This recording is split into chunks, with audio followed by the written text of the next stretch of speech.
For today's video, hello everyone, mga ka-reels. For today's video, nag-crave ako ng isda na may talong. Papaksiwin ko siya. This is my own version recipe.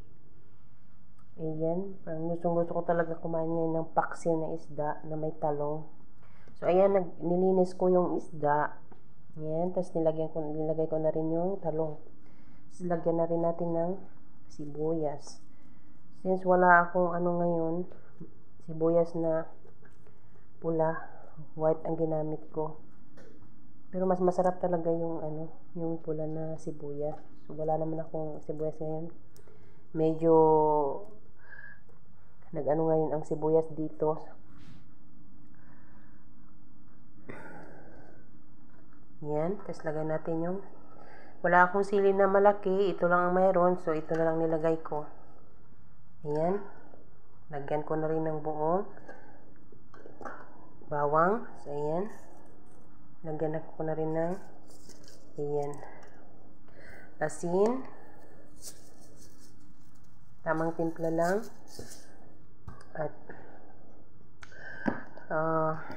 luya powder ang ginamit ko kasi walang fresh luya.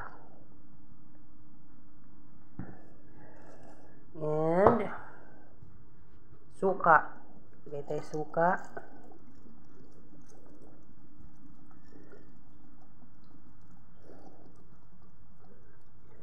Apple cider pala yung ginamit ko. Yan.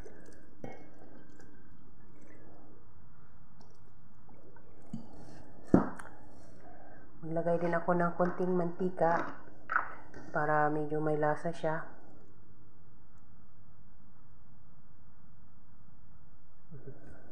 Ayan. Konting tubig.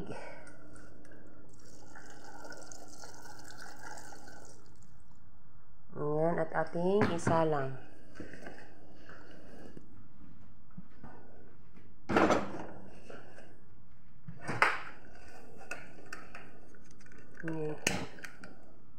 Yan, takpan natin. Yan, check na natin yung ating paksiw. Hindi pa siya luto.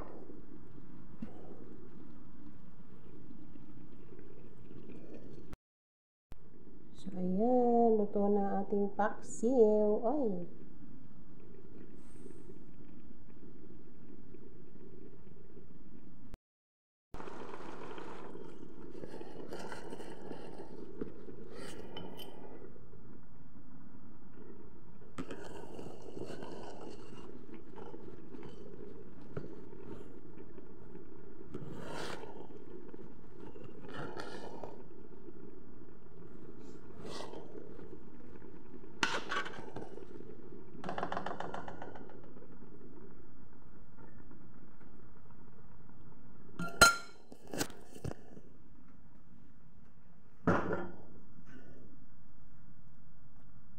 Ay, ang init.